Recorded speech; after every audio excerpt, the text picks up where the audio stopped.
This video contains news and analysis related to a recent terror attack in Kashmir.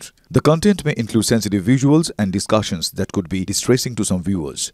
Viewer discretion is advised. We strongly condemn all forms of violence and terrorism. The purpose of the content is solely to inform and create awareness based on verified reports. MDH chana masala এখন ছোলা হোক বা বরবটি দানা, সাদা চানা হোক বা কালো, সব রান্নাই হবে অসাধারণ। MDH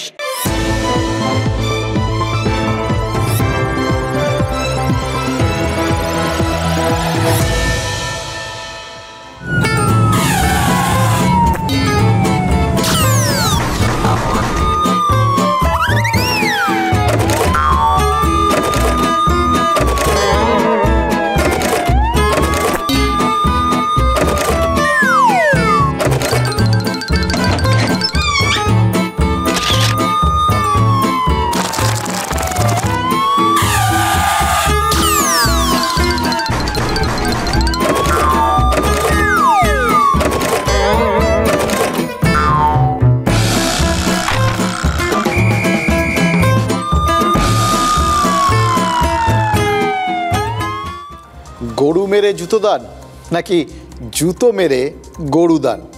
দেখুন, বিশ্বাস করুন, আজকে অফিসে যখন আসছিলাম না, মাথার মধ্যে এই দুটো কথাই খালি ঘুরঘুর করছিল, জানেন তো। দুটো আলাদা কথা, কিন্তু দুটোরই মানে কিন্তু একদম একবার ভেবে দেখুন, গরু মেরে জুতো দান ব্যাপারটা কি যদি একটু ভাবেন, তাহলে তো এক কথাতেই বুঝতে পারবেন। বড় ক্ষতি, তাতে সামান্য ক্ষতিপূরণ। গ্রামে কোনো গরু মারা গেলে এককালে পুরোহিত ডেকে জুতো দান করা হতো, বলা হতো প্রায়শ্চিত্ত। এবার একটা গরু মারার সমপরিমাণ ক্ষতিপূরণ এক পাটি জুতো, এটা কখনো হতে পারে না। কিন্তু ব্যাপারটা ওই ব্যালেন্স করতে গরু মেরে জুতো দান। এবার উল্টোটা দেখুন, জুতো মেরে গরু দান। কাউকে জুতো মারার থেকে বেশি অপমান আর কিছু হতে পারে নাকি? একটা থাপ্পড়ের থেকে একটা জুতোর বাড়ি, কত কত ফারাক। মান সম্মানের একদম শেষ সীমা, একদম দফা রফা অবস্থা। এবার কাউকে জুতো মেরে ক্ষতিপূরণ হিসেবে তাকে যদি একটা গরু উপহার দেন, তার সেই অপমানটা শোধ হয়ে যায়, ঢাকা পড়ে যায়। এটাও তো আসলে একটা ব্যালেন্সের চেষ্টা। আর দুটো ক্ষেত্রেই দেখুন, ক্ষতি এবং ক্ষতিপূরণ একদম মিলছে না। বাংলার বাঙালির ক্ষতি আর ক্ষতিপূরণের ব্যালেন্স শিটটাও কি মিলছে? এটাই তো মনে হচ্ছে। 2022-এর 11 আগস্ট, সেদিন ওই নিচুপট্টির নীলরঙা বাড়িটায় গোটা বাংলার নজর ছিল। সিবিআই অপেক্ষায়, আর ভেতরে অনুব্রত মণ্ডল। ঘন্টার পর ঘন্টা লাইভ টেলিকাস্ট, সে কি টান টান থ্রিলার একদম। মনে আছে আপনাদের? সবাই আপনারাও টেলিভিশনের সামনে বসেছিলেন। ধরা পড়লো কি পড়লো না, কি হয়। এই থ্রিলারের শেষে আমরা দেখেছিলাম হাত করা পড়ানো অনুব্রত মণ্ডলকে টেনে নিয়ে যাচ্ছে সিবিআই। ঠাকুরঘর থেকে নাকি বার করেছিল। অভিযোগ কী ছিল? গরু পাচার করে দেশের রাজস্ব ক্ষতি করেছিলেন অনুব্রত মণ্ডল। কত ক্ষতি? অভিযোগ অনুযায়ী হাজার হাজার কোটি, মানে ওই হাজার হাজার ডক্টর হাজরার মতো সেরকম ব্যাপার আর কি। কিন্তু ক্ষতি আর ক্ষতিপূরণ সেটা তো মেলেনি এখন পর্যন্ত। সবটাই ওই একটা বায়বীয় স্টেটে রয়েছে। মায়া, আদালত প্রমাণ চায়। এবার প্রমাণ মেললে না, তাহলে আদালত কি করবে? সুতরাং জামিন মিলেছিল গত সেপ্টেম্বরে, কিন্তু ফের একবার বিপদ এসে দাঁড়িয়েছে নিচুপট্টির ওই নীল রঙের বাড়িটায়। 2022-এ সিবিআই এসে ডাকাডাকি করেছিল, আর এবার পুলিশ এসেছে। আমার কি মনে হচ্ছে জানেন তো, একটু ডিগ্রেড হলো আর কি। এর আগে পুলিশ গেছিল, গ্রেফতারও করেছিল পুলিশ অনুব্রত মণ্ডলকে, কিন্তু কেন করেছিল?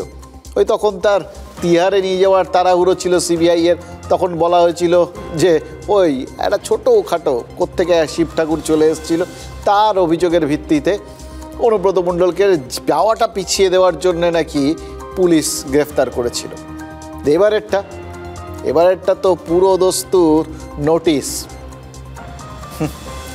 সত্যি কথা বলতে কি জানেন তো, শুক্রবার অনুব্রতকে যখন নোটিশ দেওয়া হয়েছিল, তখনই ওই সিবিআইয়ের কথাটাই মনে পড়ছিল। আজ যাওয়ার কথা ছিল, যাননি। আজও পুলিশ পৌঁছেছিল অনুব্রতের বাড়ি, আজও নোটিশ দেওয়া হয়েছে। কাল ফের থানা যেতে বলা হয়েছে। কাল কী হবে ওই সেই পুরনো টান টান টেনশন, আর কে না জানে কাল কিসনে দেখা। গরু পাচার করেছিলেন, এটা নিশ্চয়ই আদালতে মানে শক্তপোক্ত প্রমাণ সমেত সিবিআই পেশ করতে পারেনি। সেটা শেষ পর্যন্ত কী হবে সে তো পরের কথা, কিন্তু এখন পর্যন্ত যদি প্রমাণিত হয়ে যেত তাহলে তিনি ওই নিচুপট্টির বাড়িতে বসে পুলিশের মা বউকে নিয়ে অশ্রাব্য অশালীন কথাবার্তা বলতে পারতেন না। তবে তার ওই একটা ফোনে বাংলার যে প্রকৃত ক্ষতিটা সামনে চলে এলো, তার ক্ষতিপূরণটা কি আদৌ সম্ভব? আমরা টেলিভিশনে আপনাদের সেই কথোপকথন শুনিয়েছি, কিন্তু পুরোটা না। সমাজ মাধ্যম সেখানে তো পুরোটা রয়েছে, ওখানে ওই বিপ টিপের বালাই নেই, কারণ সমাজ মাধ্যমের বহু জায়গাতেই কেউ আর ওই রীতিনীতির ধার ধারে না। এবার ভাবুন তো, কত নাবালক নাবালিকা, কত ছাত্রছাত্রী ওই কদর্য কথাগুলো শুনেছে। আপনিও নিশ্চয়ই মনে মনে আশা করছেন বা প্রার্থনা করছেন যে আপনার সন্তান যেন না শুনে থাকে। এবার যদি নাও শুনে থাকে, তাতেও কি নিশ্চিন্তে থাকতে পারবেন?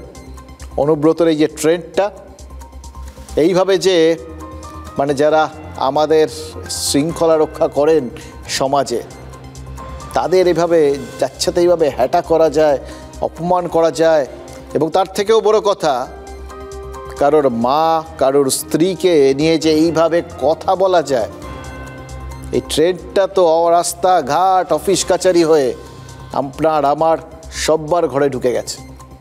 আটকানো যাচ্ছে? দেখুন, মানসিকভাবে ক্ষতিটা হয়েছে পুলিশের, আর সামগ্রিকভাবে ক্ষতিটা আমার আপনার সব্বার। তাই দ্রুত দোষীকে চিহ্নিত করেছে তৃণমূল। বুঝতে পারছিল এটা ঘুরে বুমেরাঙের মতো তাদেরই গিয়ে হিট করতে চলেছে। তাদের হয়তো কোথাও গিয়ে মনে হচ্ছিল তারা ফ্র্যাঙ্কেস্টাইন বানিয়েছেন, এখন সেই স্রষ্টার পেছন পেছন দৌড়চ্ছে। তাই সেই জন্যই তৃণমূল তাকে এক বাক্যে দোষী সাব্যস্ত করে দিয়েছে। আমরা সাধুবাদ জানাচ্ছি, তৃণমূলকে মুক্ত কণ্ঠে সাবাসী জানাচ্ছি, কিন্তু তারপর হাতির খাওয়ার দাঁত আর দেখানোর দাঁতের মতো এক্ষেত্রেও দুটো আলাদা ব্যাপার নেই তো? আইনের চোখে অভিযোগ প্রমাণিত না হলে কেউ দোষী হয় না। তিলোত্তম আন্দোলনের সময় মুখ্যমন্ত্রী তো আবার বলেছিলেন যে অভিযোগ প্রমাণ না হলে অভিযুক্ত বলা যাবে না, কিন্তু অনুব্রত নিজেই সব কিছু স্বীকার টিকার করে নিয়েছেন। আর যা দাঁড়িয়েছে তাতে তার গলার শর্ট মানে যে যে জায়গাগুলোয় সংশয় থাকতো সেগুলো সম্পর্কেও নিরসন হয়ে গেছে। দোষী যখন স্বীকার করে নিয়েছেন তখন তো ওটা তারই গলা ছিল, তিনিই বলেছেন। সেটা যদি তাই হয়ে থাকে, তিনিই যদি বলে থাকেন, তাহলে যা বলেছেন তার জন্য তাকে দোষী এবং অভিযুক্ত দুটোই তো বলতে পারি। কিন্তু দোষটা প্রমাণ করতে গেলে জিজ্ঞাসাবাদ করতে হবে, বিচার হবে, অনেক কিছু। জামিন অযোগ্য ধারায় মামলা রুজু হয়েছে, এগুলো তো সব আমরা দেখেছি শুনেছি, কিন্তু এখানেই তো প্রশ্নটা লোকের মুখে মুখে ঘুরছে। একটা লোক এর আগে প্রকাশ্যে পুলিশকে বোমা মারতে বলেছিল, আর এবার তো শুধু পুলিশ না, তার মা তার স্ত্রীকেও যাচ্ছে তাই সব কথাবার্তা বলেছে, পুলিশকে হুমকি দিয়েছে, মারধরের কথা বলেছে। তারপরেও কিসের অপেক্ষা? কেন তাকে গ্রেফতার করা হচ্ছে না? নাকি প্রশ্নটা হওয়া উচিত, কেন তাকে গ্রেফতার করা যাচ্ছে না? অথবা আরও সহজে, আরও সরাসরি প্রশ্ন, কেন পুলিশ মন্ত্রী তার পুলিশকে অপমান আর থ্রেট করার জন্য অনুব্রত মণ্ডলের বিরুদ্ধে ব্যবস্থা নিতে বলছেন না? ক্ষমা চাইতে বললে আর ক্ষমা চাইলেই কি 7 খুন মাপ? ওই তিলোত্তম আন্দোলনের স্লোগান ছিল, মনে আছে? আর কবে? আজকে পুলিশ আর তার পরিবারের লোকজনও বলবে আর কবে? যে 35 নম্বর ধারায় যে নোটিশ পাঠানো হয়েছে, তো সেক্ষেত্রে তিনি যদি নথি পাঠিয়ে দেন কোনো কারণ দেখিয়ে, এবং যিনি তদন্তকারী অফিসার তিনি যদি সন্তুষ্ট হন যে নির্দিষ্ট দিনে তার না আসার সন্তোষজনক কারণ ছিল, তাহলে তিনি পরবর্তী কোনো তারিখে যদি দরকার মনে করেন ওনাকে আবার ডাকতে পারেন। আর যদি তিনি মনে করেন যে তিনি যে কারণ দেখিয়েছেন সেটা কোনো গ্রহণযোগ্য কারণ নেই, তিনি তাকে অ্যারেস্টও করতে পারেন। একটু আগে আপনাদের ওই তিলোত্তম আন্দোলনের সময়ের আর কবের কথা বলেছিলাম, কারণ মানুষ তখন সুবিচার চাইছিল, এবং সেক্ষেত্রেও কিন্তু অভিযোগের আঙুল যতই সিবিআই তদন্ত করুক, যতই আদালতে ব্যাপারটা পৌঁছক, কিন্তু লোকের প্রাথমিকভাবে যাবতীয় অসন্তুষ্টির কারণ ছিল পুলিশ। আর এখন পুলিশও কি একইভাবে মনে মনে সুবিচার চাইছে না? পুলিশ কিন্তু কোনোভাবেই সন্তুষ্ট হতে পারে না, কারণ এখানে শুধু পুলিশের ঊর্ধ্বের সম্মান নয়, পুলিশের পারিবারিক সম্মানটাও তো ধুলোয় মিশেছে। সেই পরিবারে মা আছেন, স্ত্রী আছেন, বোন আছেন, কন্যা সন্তানেরাও রয়েছেন। 2024 সালের তথ্য অনুযায়ী শুধুমাত্র কলকাতা পুলিশেই এই মুহূর্তে কম বেশি 37,400 এরকম সংখ্যক পুলিশ আছেন। পশ্চিমবঙ্গে পুলিশের সংখ্যাটা প্রায় 79,000-এর মতো বা তার থেকেও বেশি। পরশু থেকে কেষ্টমণ্ডলের ওই ব্রত কথাগুলো কম বেশি 80,000 পুলিশকর্মী আর তাদের পরিবারের সদস্যরা তার মানে শুনেছেন। কি ভাবছেন তারা? রাজনৈতিক যে নেতা মন্ত্রী তারা কি এইভাবেই পুলিশকে নির্দেশ দেন? অনুব্রত মণ্ডলের অডিওটা কি সেটাই আড়াল থেকে প্রকাশ্যে নিয়ে এলো? এবার ভাবুন তো, এরপর ঘরে ফিরে পুলিশকর্মীরা তাদের মা বা স্ত্রীদের চোখের দিকে তাকিয়ে কথা বলতে পারবেন? সন্তানদের মাথা উঁচু করে বাঁচতে হয়, শিরদাঁড়া শক্ত করে বাঁচতে হয়, এই কথাগুলো শেখাতে পারবেন? সত্যি বলুন তো। এবং সবথেকে বড় কথা, রাজনৈতিক নেতারা, অনুব্রত মণ্ডল তাদের জন্য কি একটা বিপজ্জনক একটা বিজ্ঞাপন করে দিলেন ভাবুন তো। তারা কোন লেভেলে যেতে পারেন এটা যদি কেউ অনুব্রত মণ্ডলকে দিয়ে বিচার করতে যায়, ভাল লাগবে তো তাদের?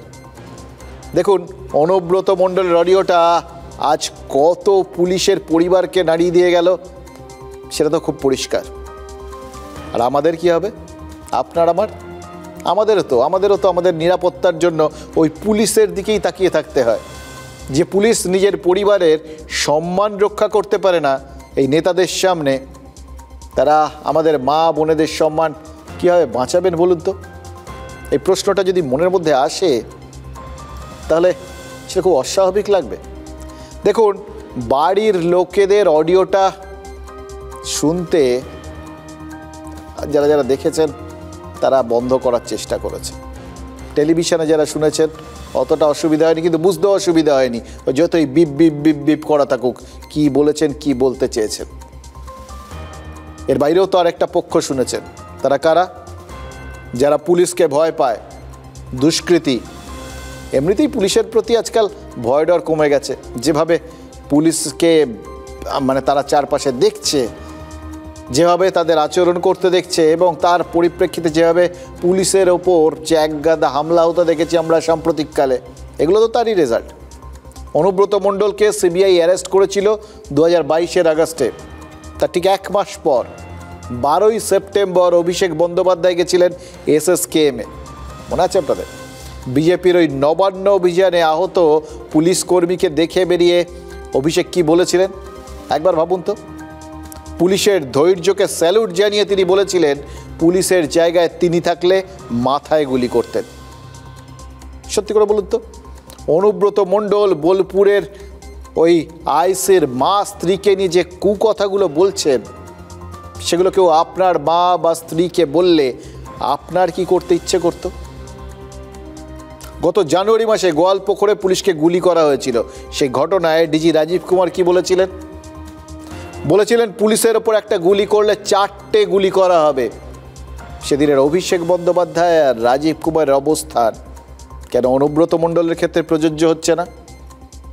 এটা বললেই তো শাসক দলের নেতা মন্ত্রীরা রে করে ছুটে আসবেন, বলবেন কণ্ঠস্বরের নমুনা পরীক্ষা করতে হয়নি, তার আগেই দল বেছে বলে দিয়েছে কে দোষী। শোকজের ভয় দেখিয়ে ক্ষমা চাইতে বলে দিয়েছে, ক্ষমা চেয়েওছে, তারপরেও পুলিশের ওপর এরকম চাপ সৃষ্টি করাটা কি ঠিক? পুলিশকে তো তার মতো করেই চলতে দেওয়া উচিত। তাদের তো কিছু আইন কানুন আছে, তাদের কিছু পদ্ধতি আছে, একদম ঠিক। এখানেই তো পরের প্রশ্নটাও চলে আসছে।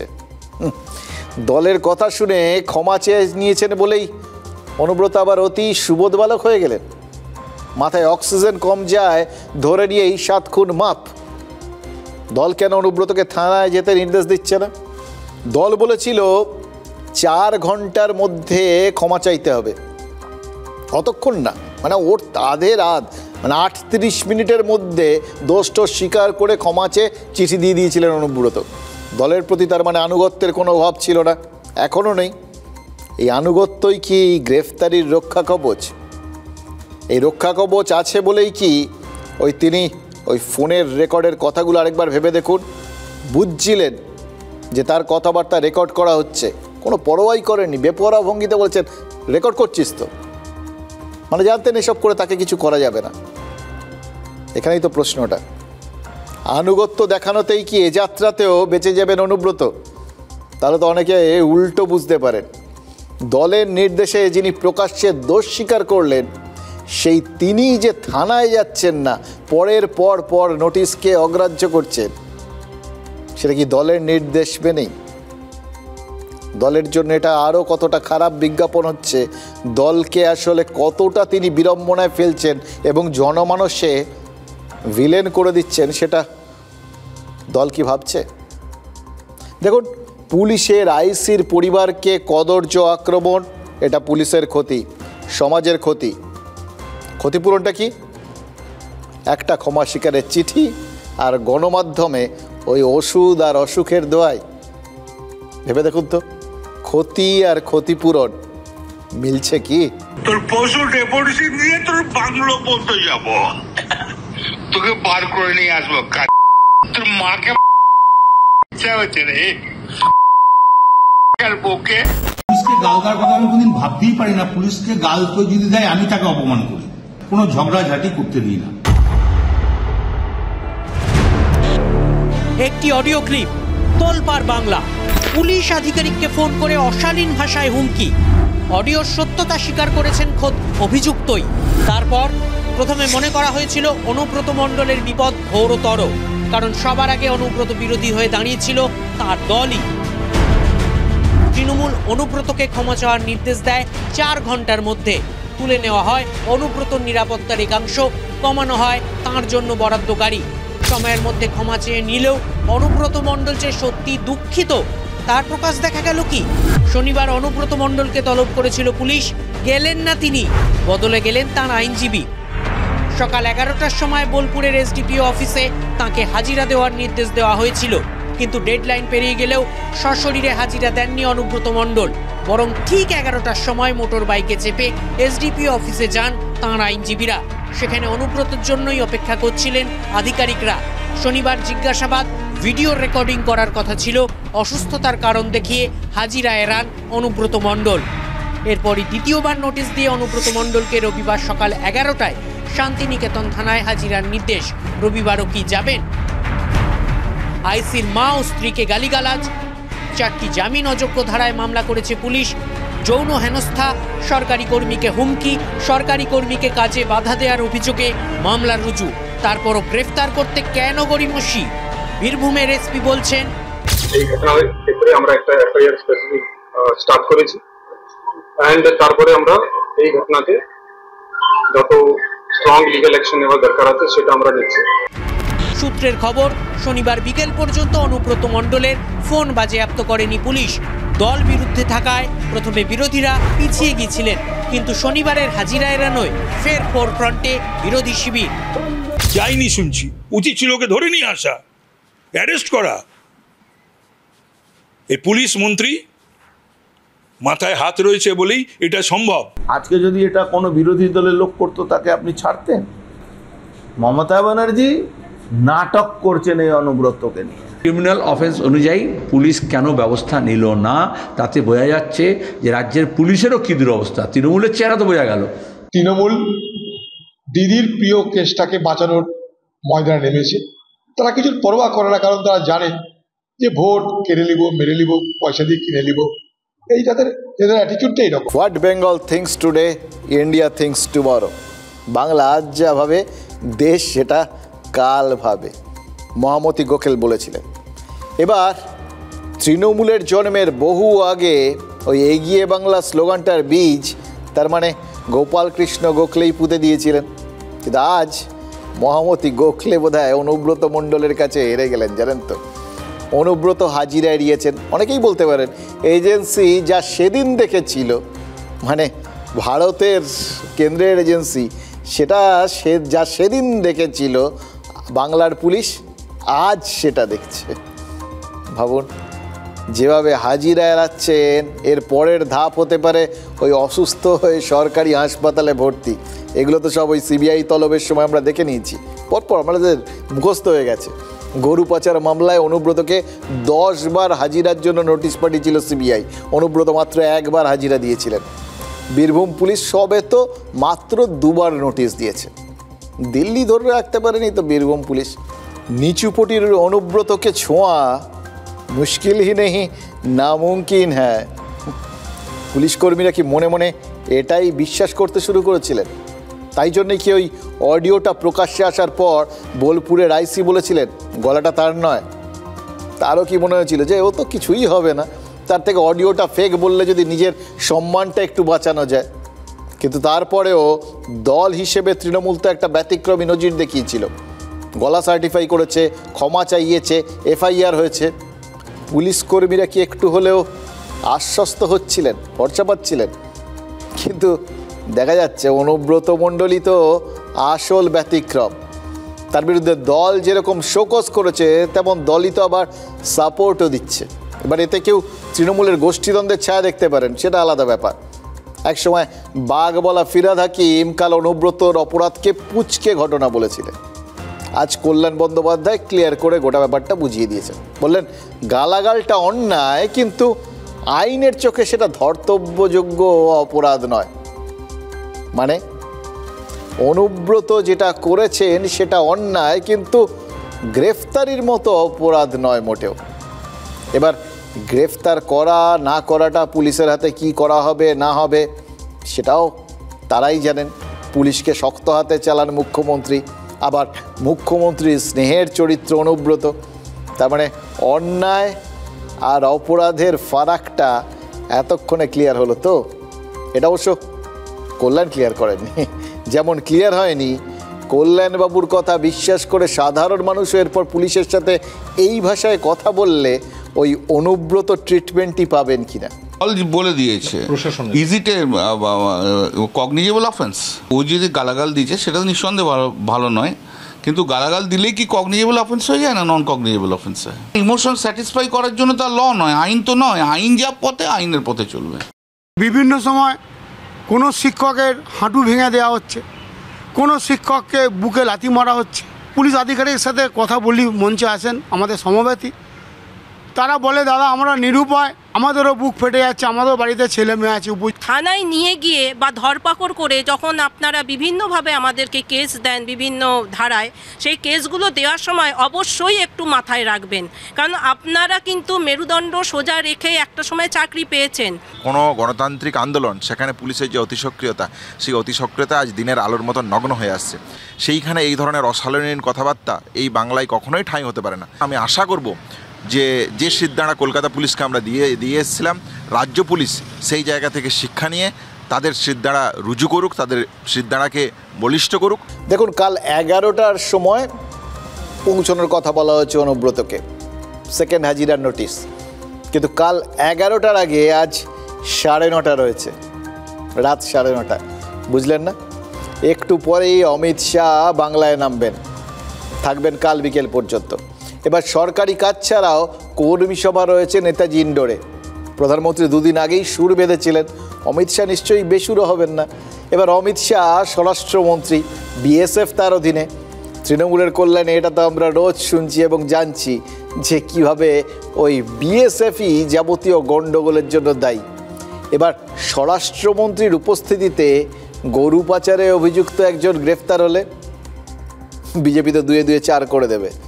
খোদ অমিত শাহ ওই 4-6 মারতে পারেন। মানে এসছিলেন এখানে, হঠাৎ পড়ে পাওয়া কিছু ফুলটস বল পেশে গেল হয়তো, তাই কি অনুব্রতকে একটু রেস্ট নিতে বলা হলো? দেখুন, শান্তিতে কেউ নেই জানেন তো, বাড়িতে থাকলেই কি আর শান্তি থাকে? এই যে এরকম আজ মক ড্রিল হচ্ছে। আগের বার মক ড্রিলের যখন নোটিশ এসেছিল, মক ড্রিল যেদিন হওয়ার কথা ছিল তার আগের দিন রাত্রিবেলায় অপারেশন সিঁদুর হয়ে গেছিল। এবার লোকজন তারপর থেকে এই সমস্ত মক ড্রিল শুনলেই আতঙ্কে থাকে যে বলা হবে এক, করা হবে আর এক। এবার এবার কি হবে? দেখুন একই তো ব্যাপার, এবারও যা হবে ভারতের মক ড্রিলে পাকিস্তানের ঘুম উড়বে। কিন্তু শুধু পাকিস্তান নয়, আর কার কার ঘুম উঠছে বলুন তো, সেটাও বলবো, কারণ এগুলো আজকে বলাটা খুব গুরুত্বপূর্ণ এবং সেই জন্যেই কিছু কথা তো বলতেই হবে, যে কথাগুলো না বললেই নয়।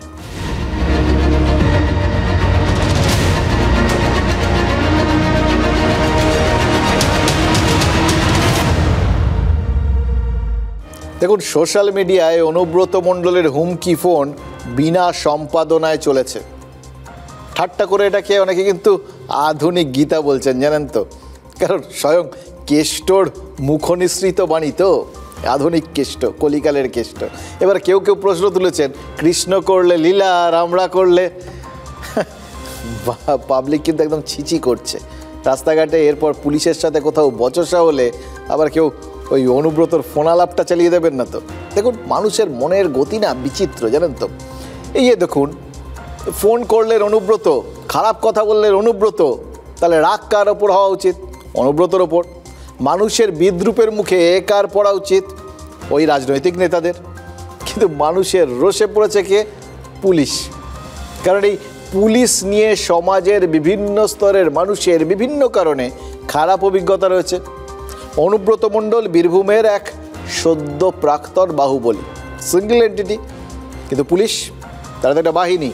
উর্দির রঙই ওই বোলপুর থানার আইসিকে রাজ্যের অন্য যে কোনো থানার দারোগার সাথে এক আসনে বসিয়ে দিয়েছে। আজ কয়েক মিনিট পরেই কলকাতা বিমানবন্দরে যে ভদ্রলোক নামছেন, ওই অনুব্রত নোংরা ফোন নিয়ে তারও কি কোনো বক্তব্য থাকতে পারে? কেন্দ্রীয় স্বরাষ্ট্রমন্ত্রী অমিত শাহর কথা বলছি। তিনি গোটা দেশের পুলিশ মন্ত্রী, আর পুলিশ তো তার একটা সর্বভারতীয় বাহিনী। সুতরাং কেন্দ্রীয় স্বরাষ্ট্রমন্ত্রী পুলিশের নিগ্রহ নিয়ে হস্তক্ষেপে আগ্রহী হতেই পারেন। তবে একটা ব্যাপার আছে, এই আইন শৃঙ্খলাগুলো এগুলো রাজ্যের বিষয়, রাজ্য পুলিশ রাজ্যের অধীনে, সরাসরি হস্তক্ষেপটা সম্ভব নয়। আর তাছাড়া কেন্দ্রীয় স্বরাষ্ট্রমন্ত্রীর অন্য কাজও রয়েছে। দেখুন এ রাজ্যেই বাংলাদেশের সাথে 800 কিলোমিটার অরক্ষিত সীমান্ত রয়েছে গত আগস্ট থেকে, যেটা কেন্দ্রীয় স্বরাষ্ট্রমন্ত্রকের মাথা ব্যথার কারণ। কিন্তু তার থেকেও বড় মাথা ব্যথা বাংলার বিজেপির মাথায় কাকে বসানো হবে। সুকান্ত মজুমদার আপাতত এক্সটেনশানে রয়েছেন, একদিকে কেন্দ্রীয় মন্ত্রী, তার ওপর আবার এখানে রাজ্য সভাপতি, তার উপর বাড়তি চাপ আর কি। কিন্তু সেই চাপ আপাতত কমছে না। আগে জাতীয় সভাপতি জেপি নাড্ডা চাপ মুক্ত হবেন, তারপর বাংলায় সুকান্ত মজুমদার। কিন্তু নতুন রাজ্য সভাপতি যিনি হবেন সময় পাবেন তো, কারণ ভোট তো 26-এ। এই সময় বাংলায় মোটামুটি বাংলার ভোট, শপথ, হ্যাঁ সব শেষ। মমতা বন্দ্যোপাধ্যায় যাতে চতুর্থবার শপথ নিতে না পারেন তার ব্যবস্থা করতেই তো কেন্দ্রীয় স্বরাষ্ট্রমন্ত্রীর বাংলায় আসা। এবার নেতারা মুখে তো বলছেন যে বাংলায় তৃণমূলকে উৎখাত করে বঙ্গ বিজেপি সিংহাসনে বসার জন্য খুব সিরিয়াসলি চেষ্টা চালাচ্ছে। সে তো চালাচ্ছে বুঝলাম, জিজ্ঞেস করলে দেখবেন বাম কংগ্রেসও একই কথা বলবেন, খুব সিরিয়াস তারা, সিংহাসনে বসাটা সময়ের অপেক্ষা। কিন্তু তৃণমূলের সমতুল সংগঠন বিজেপি তো এখনও তৈরি করে উঠতে পারল না। আর কোনো রাজ্যে বিজেপির কেন্দ্রীয় নেতৃত্বকে এতটা সময় দিতে হয় বলুন? এতবার যাতায়াত করতে কোথাও দেখেছেন এর আগে অন্য কোনো রাজ্যে? সুতরাং এই বঙ্গ বিজেপির নেতারা কেন্দ্রীয় বিজেপির কতটা মাথা ব্যথার কারণ সেটা কিন্তু খুব পরিষ্কার। মাননীয় গৃহমন্ত্রী আসবেন, মাননীয় প্রধানমন্ত্রী অলরেডি বিউগুল ফুঁকে দেওয়া যাকে বলে, সেই বিউগুল ফুঁকে দিয়েছেন। মাঝে মাঝেই আসবেন, আগেও এসেছেন, একাধিকবার এসেছেন, বেলুর মঠে রাত্রি যাপনও করেছেন। অমিত শাহজিও আসছেন, আমরা খুবই উৎসাহিত এবং আমরা সবাই আশাবাদী। নরেন্দ্র মোদী চলে যাওয়ার পর আগে অমিত শাহ ঢুকছেন, তো বাংলার মানুষের তো ততবার মনে পড়বে এই লোকগুলো বাংলার টাকা দেয় না, যে এই লোকগুলো হচ্ছে পরিযায়ী ভোট পাখি। ভোটের সময় এসে এরা হাজির হয় এবং এদের দলকে একটি ভোটও নয়, যতবার আসবেন ততবার হারবেন। এখানেই ওই প্রশ্নটা আসছে, জানেন তো, আগামী রাজ্য সভাপতি কে হবে? দিলীপ ঘোষ হচ্ছেন না, মোটামুটি এটা ধরে নেওয়া যায়। আর যদি হন তাহলে সেটা হবে মিরাকেল। কারণ প্রধানমন্ত্রী নরেন্দ্র মোদী যখন আলিপুর দুয়ারে কর্মসূচি করলেন, স্টেজে সুকান্ত মজুমদার, শুভেন্দু অধিকারী সবাই ছিলেন, কিন্তু দিলীপ ঘোষ ডাক পাননি। অমিত শাহ একটু পরে নিউ টাউনের হোটেলে বৈঠক করবেন, তারপর কাল নেতাজি ইন্ডোরে কর্মী সভা আছে। দিলীপ ঘোষ জানিয়েছেন তিনি কোথাও ডাক পাননি। তাহলে তিনি রাজ্য সভাপতি হবেন না, এটাই স্বাভাবিক। যদিও রাজনীতি ক্রিকেটের মতোই অনিশ্চয়তার খেলা, কিন্তু বর্তমান কেন্দ্রীয় নেতৃত্বের গুড বুকে দিলীপ ঘোষ রয়েছেন বলে তো শোনা যায় না। এবার সেটা নিয়ে ওনার তো কিঞ্চিত অভিমানও রয়েছে, ওনার কথাবার্তা শুনলে বোঝা যায়, এবং সেটা খুব একটা অন্যায়ও নয়। এই রাজ্যে বিজেপিকে এর আগে সিরিয়াস লেগেছে ওই দিলীপ ঘোষ রাজ্য সভাপতি হওয়ার পরেই তো। ফলে আজকে যদি তিনি ব্রাত্য হয়ে যান, তিনি ব্রাত্যজনের রুদ্রসঙ্গীতের মতো দু চারটে কথাবার্তা বলে ফেলবেন না, এটাও আশা করাটা অন্যায়। দেখুন, রাজনীতিতে একটা লোকেদের মধ্যে ট্রেন্ড আছে যে নেতার পেছনে পেছনে ঘোরা, কারণে অকারণে 100-200 লোক দাঁড়িয়ে থাকে সারাদিন, দেখাও করে না, কিছু না। তো এটা একটা কালচার হয়ে গেছে। আপনারা ভাবেন বলতে এটাই ঠিক। আর আমাদের পার্টির যে ডিসিপ্লিন আছে, যে বৈঠকে যে প্রোগ্রামে যেতে বলা হয় কর্মীরা সেখানেই যায়। দিলীপ দা আমাদের পার্টির নেতা, কিন্তু উনি সর্বভারতীয় সভাপতি পদে লাস্ট ছিলেন, অতএব ওনার বিষয়ে সিদ্ধান্ত নেওয়ার ক্ষমতা সুকান্ত মজুমদারের নেই। সুকান্তবাবুকে দেখাতে হবে দিলীপবাবুর থেকে তিনি নিয়ন্ত্রণ বেশি, শুভেন্দুবাবুকে দেখাতে হবে দিলীপবাবুর থেকে বেশি, আবার দিলীপবাবু তিনি ওদের বিরুদ্ধে লড়ছেন। এটা সম্পূর্ণ তাদের নিজেদের ব্যাপার, তারা পার্টির ব্যাপার, তাদের নিজেদের পার্টির মধ্যেকার ব্যাপার। তবে দিলীপ ঘোষকে আমি একটা ভালো লোক বলে জানি। আচ্ছা, দিলীপ ঘোষের সঙ্গে শত্রুতাটা করলো কে বলুন তো? তার বয়স, তার রাগ ঢাক না রেখে মুখের ওপর কথাবার্তা বলে দেওয়ার স্বভাব, নাকি অগ্র পশ্চাৎ বিবেচনা না করে যা মুখে আসে তাই যার তার ওপর ছুড়ে দেওয়া, নাকি তার সঙ্গে তৃণমূল নেতাদের ঘনিষ্ঠতা, নাকি বিয়ে? এটা লেটেস্ট সংযোজন।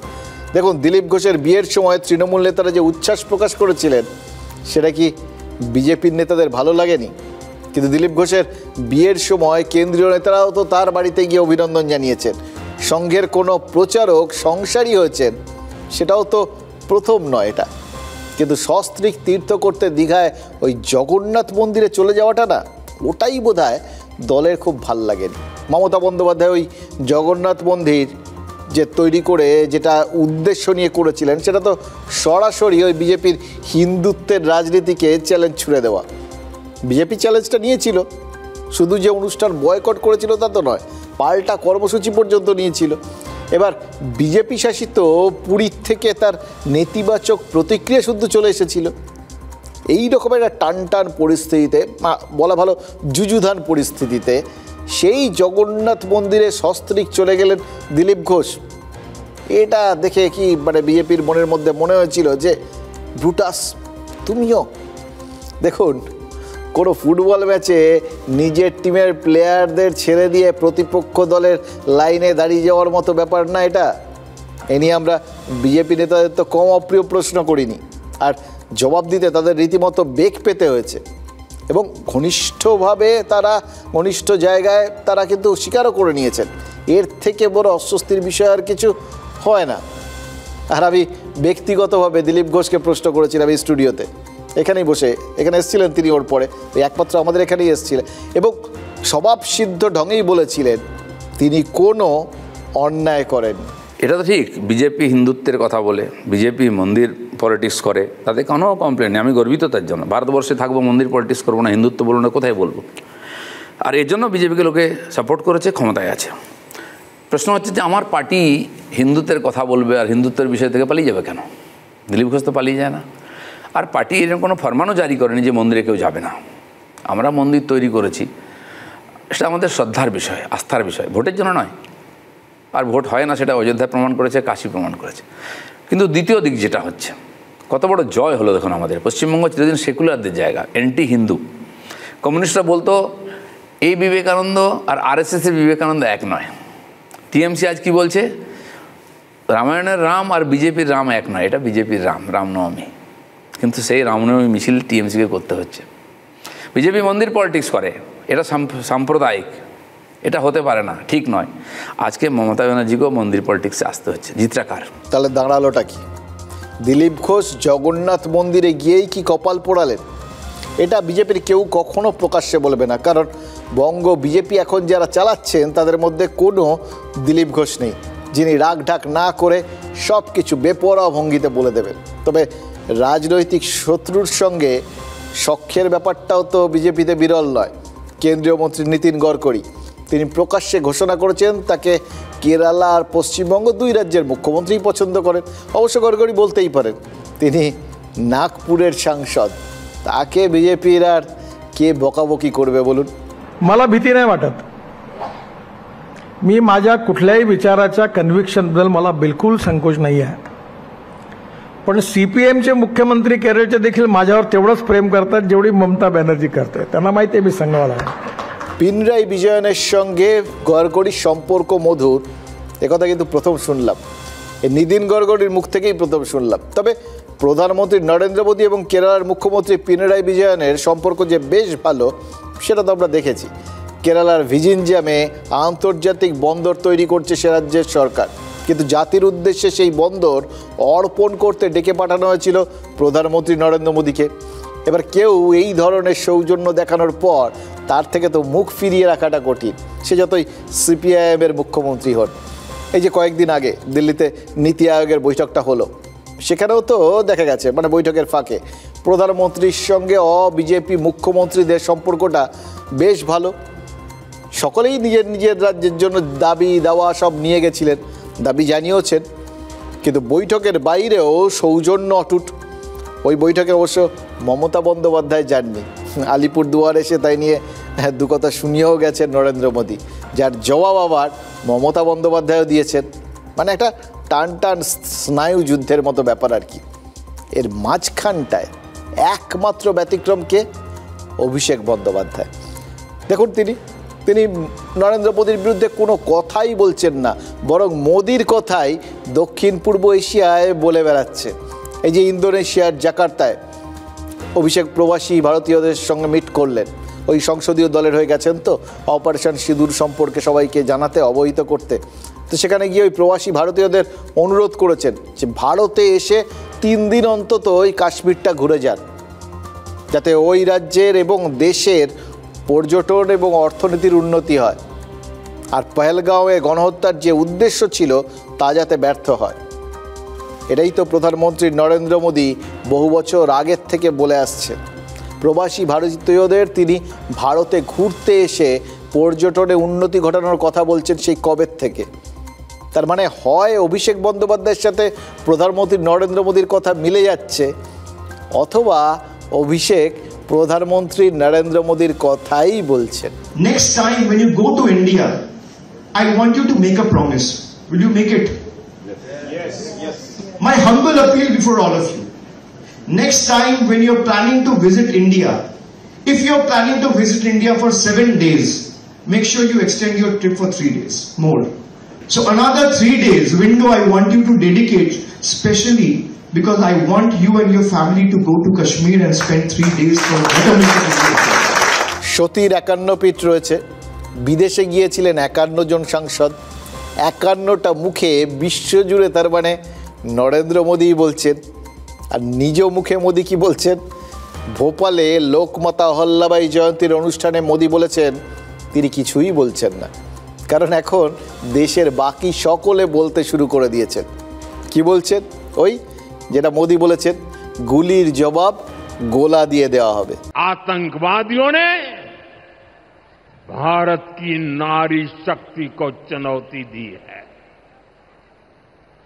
ये चुनौती आतंकवादियों और उनके आकाओं के लिए काल बन गई है, काल।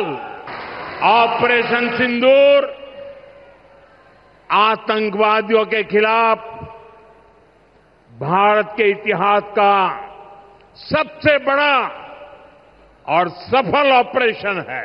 अब घर में घुसकर भी मारेंगे, और जो आतंकियों की मदद करेगा उसको भी इसकी भारी कीमत चुकानी पड़ेगी। अब भारत का एक एक एक नागरिक कह रहा है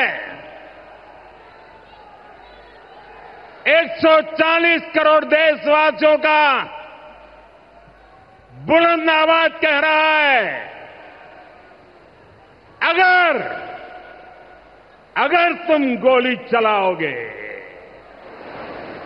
तो मान के चलो गोली का जवाब गोले से दिया जाएगा। একটু খেয়াল করে দেখুন, পাকিস্তানের যাবতীয় হম্বিতম্বি কিন্তু জাস্ট বন্ধ হয়ে গেছে। এমনকি বাংলাদেশ অত লম্ফজম্প করছিল তাও বন্ধ, সব চুপ। কিন্তু ভারতের তরফে এখন লাগাতার বলা হচ্ছে, একটা কথাই বলা হচ্ছে, পাকিস্তান একটা সুযোগ দিলেই ব্যাস ভারত তৈরি। দেখুন 2008 থেকেই শেহবাজ শরীফ বেচারা হার্টের রুগী, কিডনির সমস্যা রয়েছে, বুকে রহস্যময় একটা লিম্ব রয়েছে, মানে অসুস্থ মানুষ সোজা কথায়। এই তাকে এরকমভাবে কেউ টেনশন দেয় নাকি? মোদি, রাজনাথ সিং, অমিত শাহরা এই একই কথা বলে যাচ্ছেন কেন বলুন তো? দেখুন এটা কি এই জন্যে যে বিহার নির্বাচন পর্যন্ত অপারেশন সিঁদুরের রেশ যাতে মিলিয়ে না যায়, নাকি এখনও অনেক কিছুই করা বাকি আছে? সত্যিই ভারত যত বলছে ততটাই করবে, একটা জাস্ট সুযোগের অপেক্ষা। তবে প্রধানমন্ত্রী নরেন্দ্র মোদী আরও কয়েকটা সভায় অপারেশন সিঁদুর নিয়ে কিছু না কিছু বলবেন, এটা ধরে নিতে পারেন। তবে ভোপালের সভায় যে তথ্যটা দিয়েছেন সেটা আগে কখনো দেননি। অপারেশন সিঁদুরে নাকি সরাসরি মহিলারা অংশগ্রহণ করেছিলেন, পাকিস্তানের দিকে তারাই পাল্টা গোলা ছুঁড়েছেন। ভাবতে পারেন বিএসএফ যে পাক আক্রমণের মুখে সীমান্ত রক্ষা করেছে তাতে মহিলারাও সামিল ছিলেন, এবং মোদি বলছেন এই মহিলারাই ভারতের সুরক্ষা কবচ। ऑपरेशन सिंदूर हमारी नारी शक्ति के सामर्थ्य का भी प्रतीक बना है। हम सभी जानते हैं कि बीएसएफ का इस ऑपरेशन में कितना बड़ा रोल रहा है। जम्मू से लेकर पंजाब, राजस्थान और गुजरात की सीमा तक बड़ी संख्या में बीएसएफ की हमारी बेटियां मोर्चे पर रही थी, मोर्चा संभाल रही थी। उन्होंने सीमा पार से होने वाली फायरिंग का मुंह तोड़ जवाब दिया। कमांड एंड कंट्रोल सेंटर से लेकर दुश्मनों की पोस्टों को ध्वस्त करने तक बीएसएफ की वीर बेटियों ने अद्भुत शौर्य दिखाया है। মোদি এই কথাটা কবে বললেন বলুন তো? যেদিন আমাদের বাংলা আমাদেরই কোনো এক মা, কোনো এক স্ত্রীকে লক্ষ্য করে কোনো এক রাজনৈতিক নেতার অশালীন আক্রমণ নিয়ে মুখর। এটাই মজা জানেন তো, মানে কে কী ভাবেন আর কার সঙ্গে মিলে যায়। অথবা এই যে একটা বৈপরীত্য, হয়তো এই বৈপরীত্যটাই আমাদের দেশের বৈচিত্র্যের মধ্যে ঐক্য বলে না, সেরকম ব্যাপার, এটাই আমাদের বিশেষত্ব। আর পাকিস্তানের তো আজ ওই সমস্ত পাকিস্তান কী ও সমস্ত ভুলে যায়। পাকিস্তান সম্পর্কে আজকে একটা কথাই বলা যায়, ওদের আজকে শিবরাত্রি, মানে রাত জেগে কাটানোর ব্যাপার জানেন তো। ওই ভারত পাক সীমান্ত লাগোয়া 5টা রাজ্যে যে যুদ্ধ পরিস্থিতির মক ড্রিল রয়েছে আজ, যার নাম হচ্ছে অপারেশন শিল্ড, সেটা নিয়ে ওদের মাথা খারাপ হয়ে গেছে, নিশ্চিন্ত থাকতে পারে। 6 মে তারিখেও তো মক ড্রিল ছিল। তারপর পাকিস্তানের 9টা জঙ্গি শিবিরে ভারতীয় মিসাইল গিয়ে ড্রিল করেছিল, এখনও 12টা জঙ্গি শিবির রয়ে গেছে। আর পাকিস্তানের 80% বায়ুসেনা এখনও অক্ষত আছে। মানে একটাই তো বিষয় পরিষ্কার, অস্ত্র পরীক্ষার জন্য চাঁদমারির অভাব নেই। পাকিস্তানও কিন্তু মক ড্রিল শুরু করে দিয়েছে, ওখানেও চলছে জানেন তো মক ড্রিল, এখানকার মতোই। হ্যাঁ, সিরিয়াসলি করাচি জুড়ে প্রায় 24 ঘন্টা লোডশেডিং, মানে অটোমেটিক মক ড্রিল, আলো জ্বলছে না, পাখা ঘুরছে না, বিদ্যুৎ ঘাটতি চরমে। এবার যদি ভাবেন এটা কোনো দুর্ঘটনা, করাচিতে আচমকা কারেন্ট চলে গেছে, তাহলে আপনি গোল্লা পেলেন। করাচিতে দিনের মধ্যে 13-14 ঘন্টা লোডশেডিংই হয়ে থাকে। কেন জানেন? কারণ পাকিস্তানের ভাড়ে মা ভবানী, আন্তর্জাতিক অর্থ ভাণ্ডার এবং বিশ্বব্যাংক যতই শরীফের সরকারকে টাকা পয়সা ধারটার দিক না কেন, পাকিস্তানের হালটা এত খারাপ যে পা ঢাকতে গেলে মাথা বেরিয়ে যাচ্ছে। তার মানে পাকিস্তান যত টাকাই ধার নিক না কেন, পরিস্থিতি সামাল দিতে পারছে না। সোজা বাংলা তো এটা, তাপবিদ্যুৎ উৎপাদনের জন্য যে কাঁচামাল লাগে, ওই কয়লা টয়লা আর কি, সেগুলো কেনার মতো কোনো ক্ষমতাই নেই, পয়সাই নেই। তারপর জলবিদ্যুৎ প্রকল্পগুলো দিয়ে পরিস্থিতিটা যে একটু সামাল দেওয়া যাবে, তারও তো উপায় নেই। ওই পহেলগাঁও হামলার পর থেকে ভারত তো ওই সিন্ধুর জলপথে ছিটকিনি আটকে দিয়েছে। ফলে না তাপবিদ্যুৎ না জলবিদ্যুৎ কোনোটাই চাহিদা অনুযায়ী তৈরি করতে পারছে না পাকিস্তান। এবার এর সঙ্গে ধরুন ওই বিদ্যুৎ সরবরাহ টরবরাহের ব্যাপার আছে, মাইনেপত্র ঠিকমতো হচ্ছে না। টাকা পয়সা নিয়ে ক্ষোভ বিক্ষোভের জেরে পাকিস্তানের ওই বিদ্যুৎ দপ্তরের কর্মীরা লম্বা ধর্মঘটে গেছে। কেলেঙ্কারি অবস্থা সব মিলিয়ে আর কি, জানেন তো, পরিস্থিতি একদম হাতের বাইরে বেরিয়ে গেছে। ওই কারেন্ট না থাকায় এই গরমে জলকষ্টও চরমে।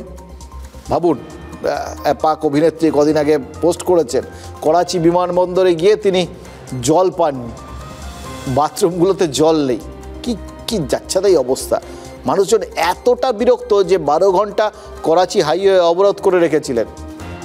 যারা দুদিন আগে তাদের দেশের মানুষকে গাল গল্প শোনাচ্ছিলেন ভারতে কিভাবে তার আঘাত করেছেন, কিভাবে ভারতের প্রত্যাঘাতের মুখে তাদের সেনা বুক ফুলিয়ে লড়ছে, ভারতের সমস্ত ড্রোন মিসাইল সব মাঝ রাস্তা থেকে উড়িয়ে দিয়েছে, এমনকি ভারতের যুদ্ধ বিমান পাক সীমানায় ঢোকার চেষ্টা করায় পাক সেনা প্রায় ওই লগি দিয়ে টেনে নামিয়ে দিয়েছে। এ সমস্ত বলেছিল ওই শরীফ প্রশাসন। মানে সোজা বাংলায় পাকিস্তানের মানুষকে গুল দিচ্ছিলেন। সেই শাহবাজ শরীফের সরকারকে এখন শাপান্ত করছেন করাচির মানুষ। কি বলছেন জানেন? বলছেন নিকম্মা, মানে বাংলায় বললে অকম্মার ঢেকি। কি আশ্চর্য ভাবুন। আমরা সেই কবে থেকে বলছি পাকিস্তানের সরকার থেকে শুরু করে পাকিস্তানের সেনাবাহিনী সবাই নিষ্কর্মা। এখন দেখছি এতদিন পর ওই what India thinks today Pakistan thinks টুমোরোর মতো পাকিস্তানের মানুষও এখন আমাদের সঙ্গে একমত হচ্ছে। দেখুন, বিনাশকালে বুদ্ধিনাশ বলে একটা কথা আছে। পাকিস্তানিরা সেটা জানেন কি না জানি না, তবে তাদের দেশের ওই সরকারি দপ্তরগুলোর কথাবার্তা শুনে মনে হচ্ছে তাদের মতিভ্রম হয়েছে। করাচিতে যে সংস্থা বিদ্যুৎ সরবরাহের দায়িত্বে, সেই কে ইলেকট্রিক করাচিবাসীকে বলছে যে যেই সময়টুকু বিদ্যুৎ থাকছে সেই সময়টুকুও যেন তারা বিদ্যুতের খরচ একটু বুঝে শুনে করেন। মানে দিনে 5-7 ঘন্টা কারেন্ট থাকবে হয়তো, এটা ঠিক, বাকি সময়টা এমনিই থাকবে না। আর ওই সময়টা যখন থাকবে তখনও যেন 2-1 ঘন্টার বেশি আলো না জ্বালান, পাখা না চালান, আলো না জ্বালান, এরকম আর কি। বেচারা পাকিস্তানিরা বুঝতেই পারছেন না কি করবেন, বুঝতে পারছেন না তারা কোন পাগলের পাল্লায় পড়েছে। আমরা কিন্তু বুঝতে পারছি, এটা নিয়ে আমাদের কোনো সংশয় ছিল না। ওই ভারত যখন অপারেশন সিঁদুর চালাচ্ছিল, পাকিস্তানের জঙ্গি আর সেনাঘাঁটিতে বেছে বেছে সুনির্দিষ্টভাবে আমাদের সেনাবাহিনী স্ট্রাইক করছিল, তখন হতাশ পাকিস্তানিরা বিভিন্ন রকম প্রোপাগান্ডা চালাচ্ছিল। মানে একতরফা ভারত মারছে, তাদের সেনাবাহিনী দাঁড়িয়ে দাঁড়িয়ে মার খাচ্ছে, সব থেকে বড় সম্পদ ওই সন্ত্রাসবাদের ঘাঁটিগুলো ভারত ধ্বংস করে দিচ্ছে। এসব দেখে পাকিস্তানিরা বলতে শুরু করেছিলেন তারা নাকি ভারতের বিভিন্ন পাওয়ার গ্রিডের সিস্টেমটাই হ্যাক করে নিয়েছেন। ফলে ভারতের গুরুত্বপূর্ণ সব রাজ্যগুলো নাকি অন্ধকারে ডুবে যাচ্ছে। দেখুন, একটা কথা আছে, আমাদের তো মাঝে মধ্যে আমরা শুনি এ জন্মে হয়নি পরের জন্মে হবে। মানুষের পুনর্জন্ম হয় কি না সে তো জানি না, মানে কোনো প্রমাণ নেই আর কি। কিন্তু একটা জিনিস দেখে মনে হচ্ছে হয়, জানেন তো, এই যে হিটলারের প্রচারমন্ত্রী গোয়েবেলস ছিলেন না, নিঘাত পুনর্জন্ম হয়েছে। আর এই জন্মে তিনি ওই পাকিস্তানি হয়ে জন্মেছেন। ওই দ্বিতীয় বিশ্বযুদ্ধের সময় এই গোয়েবেলসই তো ওই একটার পর একটা মিথ্যে প্রচার চালিয়ে গেছিলেন জার্মানির হয়ে, হিটলারের হয়ে, আর বলে দিয়েছিলেন সেই মানে অসাধারণ থিওরিটাই, একটা মিথ্যে কথা 1000 বার বললে মানুষ সেটাকে সত্যি বলে বিশ্বাস করতে শুরু করে। একই ফর্মুলা তো পাকিস্তানও প্রয়োগ করার চেষ্টা করছে। কিন্তু হিটলারের মিথ্যের ফানুস যেরকম বেশি দিন টেকেনি, তেমন পাকিস্তানেরও তো ওই ফানুস থেকে হাওয়া বেরিয়ে যাচ্ছে। বলা ভালো তাদের দেশের মানুষই তাদের হাওয়া বের করে দিচ্ছে। এই যে বালোচ বিদ্রোহীরা, তারা প্রায়ই ইদানিং একটার পর একটা জায়গা দখল করছিলেন, পাক সেনার ওপর হামলা করছিলেন, সেনা ভর্তি ট্রেন সেটাকে যে দখল করে নিচ্ছিলেন। এবার সোরাব বলে একটা শহর পুরোপুরি দখল করে নিয়েছে। পুরো দখল মানে একদম পুরো দখল। সোরাব থেকে পাকিস্তানের সেনা পুলিশ সবাইকে মেরে তাড়িয়ে দিয়েছে বালোচ লিবারেশন আর্মি। সোরাবের সমস্ত ব্যাংক, সরকারি অফিস সব কিছু তাদের দখলে। এই সোরাব শহরটা পাকিস্তানের মানচিত্রে কতটা গুরুত্বপূর্ণ জানেন? অবস্থানগতভাবে ওই তাদের ওখানটায় যদি সোরাবে বালোচ বিদ্রোহীরা পাহাড়ের মতো দাঁড়িয়ে যান, তাহলে কিন্তু সড়ক পথে ওই খাইবার পাখতুনখোয়ার এপাশে করাচির যোগাযোগ সেটা বিচ্ছিন্ন হয়ে যাবে। বালুচিস্তানের লোকজন কি বলেছিলেন জানেন? ওই ভারত পাকিস্তানের কান্নাকাটিতে যখন সংঘর্ষ বিরতিতে রাজি হয়েছিল, ভারত সীমান্ত থেকে সেনাকর্মী, কামান, গুলি, গোলা সব কিছু সরিয়ে বেশিরভাগটাই নাকি বালুচিস্তানে বিদ্রোহ দমনের জন্য পাঠিয়েছিলেন আসিম মুনির। পাকিস্তানের ফিল্ড মার্শাল নিজেও নাকি কদিন ধরে বালুচিস্তানের বিভিন্ন শহরে ঘোরাঘুরির প্ল্যান করেছিলেন, কিন্তু তার ঘোরাঘুরির মধ্যেই বা তার ভাবনা চিন্তার মধ্যেই সোরাবের মতো একটা গুরুত্বপূর্ণ শহর পাকিস্তানের কবজার থেকে বার করে নিয়েছে বালোচরা। যারা বালোচদের হাতে মার খায় তারা এখন বলছে ভারত যেন সীমান্তে 22 এপ্রিলের আগের পরিস্থিতি ফিরিয়ে আনতে সাহায্য করে। 22 এপ্রিল মানে যেদিন পেহেলগাঁও হামলা হয়েছিল, তার আগের পরিস্থিতি মানে স্থিতাবস্থা। দেখুন, সীমান্তে দুই দেশের মধ্যে আপাত শান্তি কল্যাণ অর্থাৎ এইটা এই মুহূর্তে চলছে। যেহেতু ভারত বলেছে, আমাদের প্রধানমন্ত্রী থেকে প্রতিরক্ষা মন্ত্রী সকলেই তো বলেছেন, পাকের ওই সন্ত্রাসবাদীরা বা সেনারা একবার ট্যাফও করলে এবার একদম থেঁতলে দেওয়া হবে। তাই জন্যই আপাতত সব কিছু চুপচাপ। পাকিস্তান বলছে অনেক হয়েছে, আর না, এবারের মতো মাফ করে দাও। পাকিস্তানের সেরা 5টা ট্যুরিস্ট ডেস্টিনেশনের একটা এখন মুরিদকে, মানে যেখানে লস্করে তৈবার মূল ঘাঁটি ছিল, সেই মুরিদকেতে লস্করের ভাঙাচোরা ক্যাম্প দেখতে এখন নাকি রোজ প্রচুর ভিড় হচ্ছে জানেন তো। লোকজন ভিড় করে ওই পাকিস্তানের মার খাওয়া চেহারাটা দেখতে যাচ্ছে। ভারতের ড্রোন আর মিসাইল কীভাবে নিখুঁত আঘাত করেছে তার সাক্ষী থাকতে যাচ্ছে। আর পাকিস্তানি সেনা তারা দুহাত তুলে ভারতের সামনে সারেন্ডার করছে। দেখুন, পাক সেনা মুখে শান্তির কথা বলছে মানেই পাকিস্তান শুধরে গেছে এটা ভাবার কিন্তু কোনো কারণ নেই। ঠিক যেরকম অনুব্রত মণ্ডল ক্ষমা চেয়ে নিয়েছেন মানেই তিনি ওই অনুব্রত অতি সুবোধ বালক হয়ে গেছেন এটা ভাবারও কোনো কারণ নেই। কারণ এর আগে ভারত যতবার শান্তির হাত বাড়িয়েছে, যতবার দুদেশের মধ্যে সম্পর্ক স্বাভাবিক রাখার মতো একটা পরিস্থিতি তৈরি হয়েছে, চেষ্টা হয়েছে, ততবারই বিশ্বাসঘাতকতা করেছে এই দেশটাকে এত সহজে বিশ্বাস আর যেই করুক আমাদের দেশ করবে না। এখন যে শাহবাজ শরীফ পাকিস্তানের প্রধানমন্ত্রী, সেই শাহবাজের দাদা নওয়াজ যখন পাকিস্তানের কুর্সিতে, তখন লাহোরে গেছিলেন অটল বিহারী বাজপেয়ী। লাহোরের ওই বাস যাত্রা নিয়ে আমাদের দেশ যখন খুশি, যখন আমরা ভেবেছিলাম আমান হচ্ছে, যখন আমরা ভেবেছিলাম নতুন সম্পর্কের সূচনা হচ্ছে, তখনই কারগিলে ঢুকে বসেছিল পাক সেনা। তাদের জন্যই যুদ্ধ হয়েছিল। তাই পাক সেনা মুখে যতই বলুক যে সীমান্তে সব কিছু ক্রমশ স্বাভাবিক করতে চাইছে তারা, এবার অন্তত চিড়ে ভেজার কোনো সুযোগই নেই। ফলে ওই ডোনাল্ড ট্রাম্পের পৌষ মাসটা আরও কিছুদিন কন্টিনিউ করবে। কারণ ভারত যতবার প্রত্যাঘাত করবে ততবার পাকিস্তানের সর্বনাশ হবে, আর ততবার তিনি ডোনাল্ড ট্রাম্প একটা সুযোগ খুঁজবেন যাতে বলতে পারেন তার জন্যেই ভারত এবং পাকিস্তানের মধ্যে টেনশন কমেছে, তার জন্যেই সংঘর্ষ বিরতিতে রাজি হয়েছে দুই দেশ। যেমন ফের হোয়াইট হাউসে বসে আমেরিকার প্রেসিডেন্ট বলেছেন অপারেশন সিঁদুরের মাঝে তিনি নাকি দুই দক্ষিণ এশিয়ার দেশে ফোন করেছিলেন। তার কথাতেই নাকি দিল্লি ইসলামাবাদকে এবারের মতো ছেড়ে দিতে রাজি হয়েছে। যদিও ফের খুব ভদ্র কিন্তু কঠোরভাবে আমাদের সরকারের তরফে জানিয়ে দেওয়া হয়েছে যে আমেরিকার মতো পশ্চিম দেশগুলো নিজের চরকায় তেল দিক, ভারতের দ্বিপাক্ষিক বিষয় নিয়ে কোনো কথা বলার দরকার নেই, কারণ ভারত শুনবে না।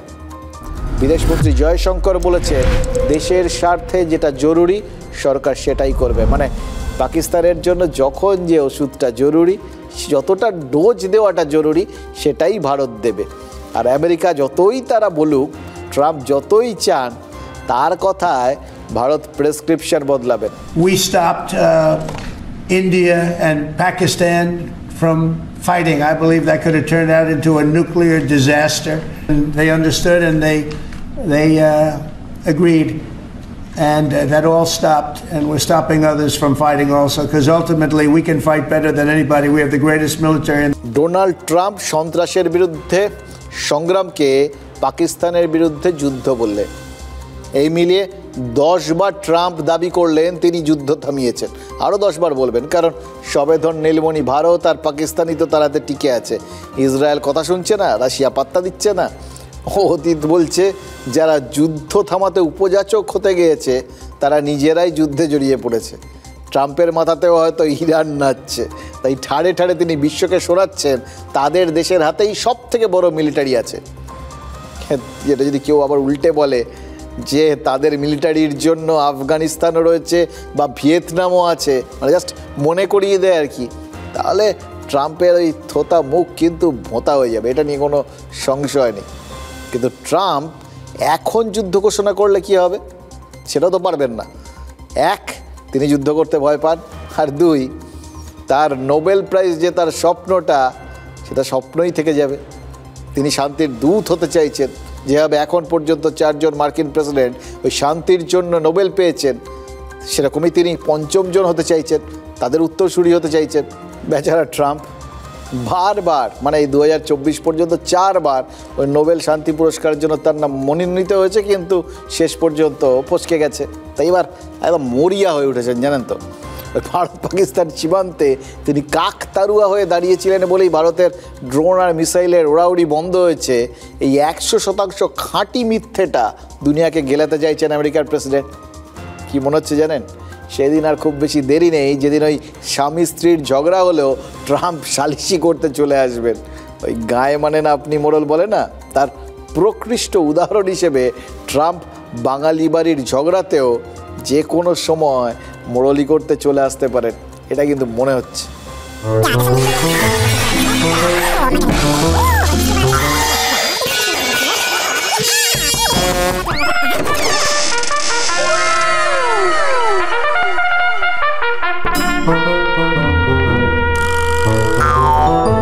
আপনাদের দাম্পত্য কলহে আমি মধ্যস্থতা করতে পারি, হয় ঝগড়া থামান, না হলে ব্যবসা বন্ধ।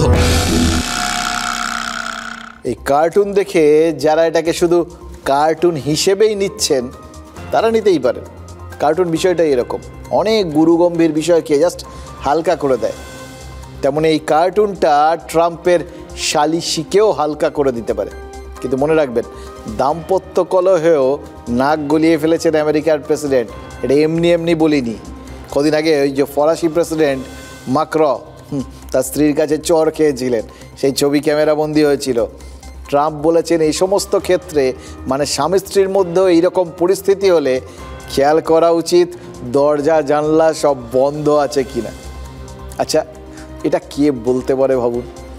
এক, যিনি নিজে ব্যক্তিগতভাবে এরকম পরিস্থিতির সম্মুখীন হয়েছেন। তার মানে ট্রাম্প মাঝে মধ্যে নিজেদের দরজা জানলাগুলো বন্ধ করেন চটটট খাওয়ার সময়, এটা হতে পারে।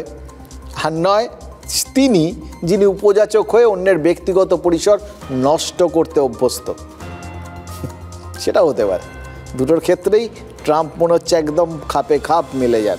সেই তিনি প্রাইভেসির পাঠ দিচ্ছেন, তাও আবার এমন একজনকে যিনি পরিষ্কার করে বলে দিয়েছেন যে সন্ত্রাসের বিরুদ্ধে লড়াইয়ে তার দেশ ভারতের পাশে আছে। ফ্রান্সের প্রেসিডেন্ট মাক্র তিনি তো বলেই দিয়েছেন ভারতের সঙ্গে দীর্ঘমেয়াদী বন্ধুত্বে আগ্রহী তারা। কেউ বলতেই পারেন যে আসলে ফ্রান্স তাদের স্বার্থ দেখছে। ভারত এখন ফ্রান্সের স্ট্র্যাটেজিক পার্টনার, প্রতিরক্ষা ক্ষেত্রে দুদেশের মধ্যে সমঝোতা আছে। রাফালের মতো যুদ্ধ বিমান ভারত আগেই কিনেছে, কদিন আগে রাফাল মেরিন কেনার ব্যাপারেও চুক্তি হয়েছে। এবার সেখানে আমেরিকাও চায় তাদের F-35 ভারতকে বেচতে। কাজী মাক্রো ভারতের মধ্যে ব্যবসায়িক সম্ভাবনা যদি খোঁজেন, তার মধ্যে অন্যায় নেই, অসুবিধাও নেই, কারণ কূটনৈতিক সম্পর্কটা এই লক্ষ্মী লাভের ওপরেই নির্ভর করে। আর লক্ষ্মী তাকে আপনি যে নামেই ডাকুন না কেন, তিনি যে বাণিজ্যের হাত ধরেই আসেন সেটা নিয়েও তো কোনো সন্দেহ নেই। সেই লক্ষ্যেই তো জাপান গেছিলেন আবার আমাদের প্রতিবেশী রাষ্ট্রের ওই আপাতত যিনি সামলাচ্ছেন মোহাম্মদ ইউনুস, আরেক নোবেল শান্তি পুরস্কার জয়ী। তার উদ্দেশ্য ছিল জাপানের কোম্পানিগুলোতে বাংলাদেশি কর্মী সাপ্লাই করা। বাংলাদেশে কাজ নেই, বেকার ছেলেমেয়েরা ঘুরে বেড়াচ্ছে, আর এদিকে তার হাতে টাকা নেই। এখন তাদের দিয়ে একটা আন্দোলন করানো গেছে, হাসিনাকে তাড়ানো গেছে। কিন্তু এখন যদি বেশি দিন কাজকর্ম না পেয়ে বাংলাদেশি ছেলেমেয়েরা ঘুরে বেড়ায়, তখন কে আবার তাদের কাজ দিয়ে দেবে, মানে তার বিরুদ্ধে আন্দোলনে জুটিয়ে দেবে, তার তো কোনো গ্যারান্টি নেই। তাই ইউনুস জাপান গেছিলেন বাংলাদেশিদের জন্য চাকরি খুঁজতে আর নিজের অন্তর্বর্তী সরকারের জন্য ভিক্ষে চাইতে। তার সেই উদ্দেশ্য কিছুটা সফল হয়েছে হয়তো।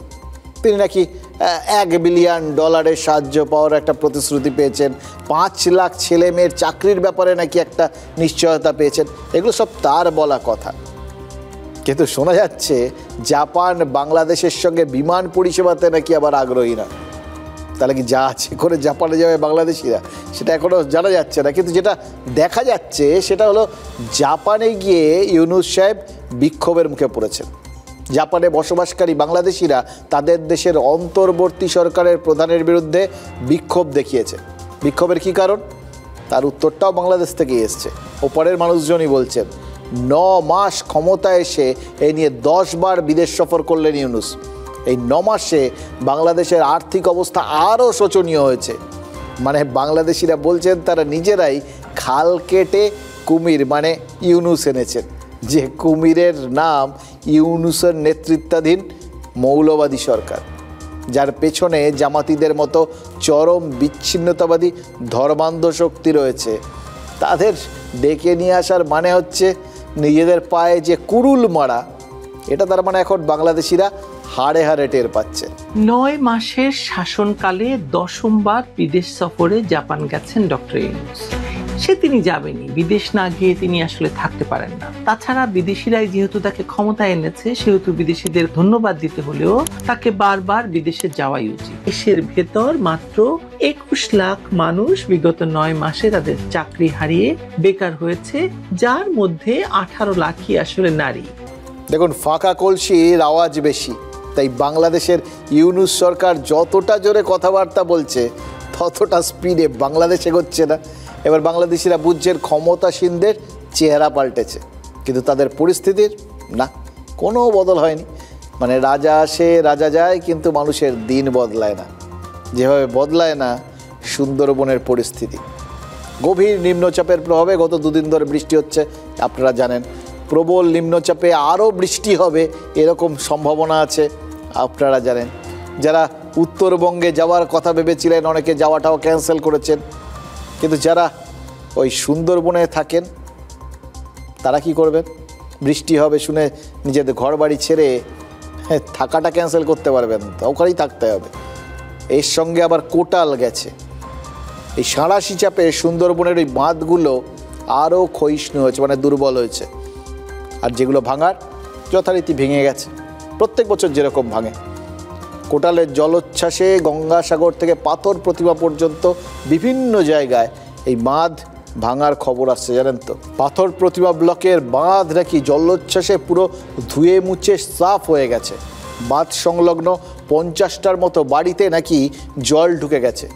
পুকুর, চাষের জমি সবই নাকি জলের তলায়, মানুষজন ঘর ছাড়া। মানে যা যা হয়, যা যা হওয়ার কথা এসব ক্ষেত্রে তাই হয়েছে। আর তার সঙ্গে রয়েছে রাজনৈতিক অভিযোগ, চাপানোতর। বিরোধীদের অভিযোগ শাসক দলের নেতাদের দুর্নীতির জন্যেই নাকি সুন্দরবনের বাঁধগুলো কিছুতেই শক্তপোক্ত হচ্ছে না। ওই নেতাদের খাঁই মেটাতে গিয়ে ঠিকাদাররা নাকি বাঁধের দিকে আর নজর দিতে পারছেন না। মানে বাঁধের টাকা নেতাদের পকেটে যাওয়ায় বালি আর মাটি দিয়ে তৈরি বাঁধ একটু বেশি হলেই বৃষ্টিতে ধুয়ে যাচ্ছে। আর এটাতে তো সুবিধা, কারণ আবার ফের তখন বাঁধ করার জন্য পকেটে টাকা ঢোকানো যাচ্ছে। তৃণমূল যথারীতি অবশ্যই এই সমস্ত অভিযোগ অস্বীকার করেছে। সরকারি স্তর থেকে বিষয়টা দেখা হচ্ছে বলে পাথর প্রতিমার বিধায়ক জানিয়েছে। দেখবেন, খুব ভালো কথা, সুন্দরবনের মানুষ কি আশ্বস্ত হচ্ছেন, কারণ তারা জানেন সরকার আসে সরকার যায়, সুন্দরবন যেখানে থাকার সেখানেই থেকে যায়, মানে খাদের কিনারা।